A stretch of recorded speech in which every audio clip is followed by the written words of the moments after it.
सारी ज़िंदगी दुनिया को हंसाते हुए गुजर गई और अपनी ज़िंदगी भी मुकम्मल गुजार चुके हैं। अल्लाह रखा पेप्सी जो कुछ दिन पहले वफ़ात पा चुके हैं। शूटिंग के दौरान उनको हार्ट अटैक आया। ये पीछे उनका घर है।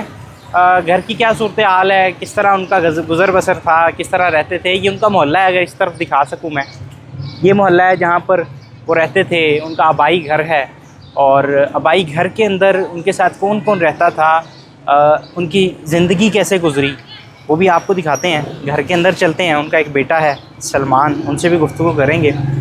इनके घर आने का मकसद हरगिज़ ये नहीं है कि इनकी निजी ज़िंदगी में मुदाखलत की जाए, बल्कि खराज तहसीन पेश करना चाहते हैं उस फ़न को जिसकी बुनियाद पर वो आज जाने जाते हैं और पूरी ज़िंदगी गुजारी। क्योंकि इंसान चला जाता है लेकिन उसका जो फ़न है वो इस दुनिया में बाकी रहता है। ये उनका घर है, ये किचन है, इस तरफ ये बाकी जो कि कमरे हैं।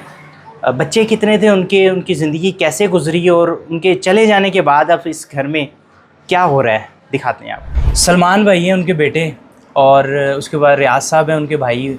दोनों से गुफ्तगू करते हैं। सलमान भाई, पहले आप बताइएगा कि अल्लाह रखा पेप्सी ये नाम किसने उनका रखा था? जी, ये नाम उनका बब्बू बराल साहब ने रखा था। तो पहले अल्लाह रखा था, तो उन्होंने कहा था इसके साथ पेप्सी जोड़ो तो इंशाल्लाह ये बहुत नाम हिट जाएगा। तो अल्लाह का शुक्र है कि हर जगह पे ये नाम मशहूर है। अचानक से उनको हार्ट अटैक हुआ, कोई पहले से बीमार थे, कोई इशू था उन्हें? नहीं, कोई बीमारी नहीं थी। ये अचानक से उनको ना एकदम दर्द हुई है रिकॉर्डिंग के दौरान, और उनको दर्द हुई है तो वो गिर गए हैं।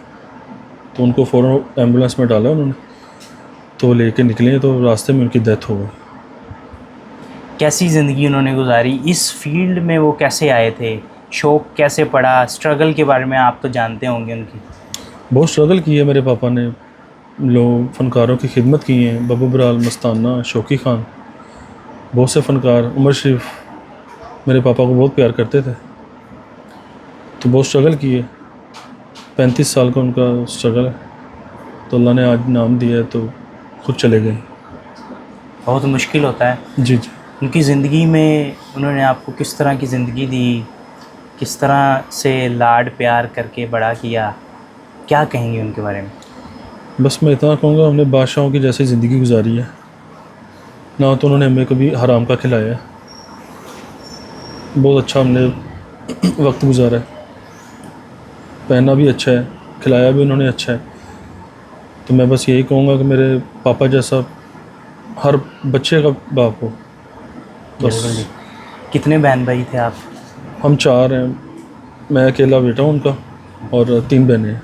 सब मैरिड हैं? जी, सब मैरिड। अभी उनके जनाजे पे कौन कौन आया था, या उसके बाद ताज़ियत के लिए कोई अदाकार, कोई उनके फील्ड से मुंसलिक लोग आए हैं? जी, बहुत से फ़नकार आए हैं। सुहेल अहमद साहब आए हैं, जवाब वसीम साहब आए हैं, सलीम अलबेला, गोगा पस्तूरी आए, वाजिद खान, मोहसिन अब्बास हैदर थे, तारमीर सरफ थे। बहुत से फ़नकार थे। फ़नकारों की तरफ से उनके लिए कुछ किया गया ज़िंदगी के अंदर? बस वो कहते थे कि ये वाहिद फ़नकार है जिसको हम खुद सुनते हैं। लोग तो हमें सुनते हैं ना, हम इसको गर्व ला के सुनते थे, ये वो फ़नकार है। कोई ऐसा दिन आपने देखा हो कि जिस पे आपको प्राउड फील हुआ हो कि मैं अल्लाह रखा पेप्सी का बेटा? जी, बहुत सा ऐसा टाइम आया, मैं प्रोग्राम पे जाता रहा हूँ, शूटिंग वगैरह पे जाता रहा हूँ, तो मैंने अपने पापा की इज़्ज़त देखी है कि बड़े बड़े लोग शान खड़े होकर मिल रहे हैं।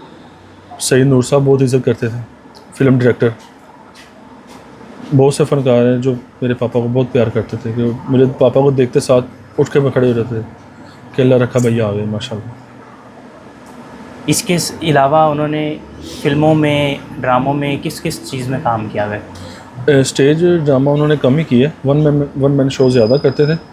और फिर उसके बाद फ़िल्में उन्होंने की हैं, मजाजन की है, वोटी लेके जानी है, गुलाबों की है। अभी उनके जाने के बाद क्या कमी देखते हैं अपनी ज़िंदगी में? बस यकीन नहीं हो रहा कि वो चले गए हैं।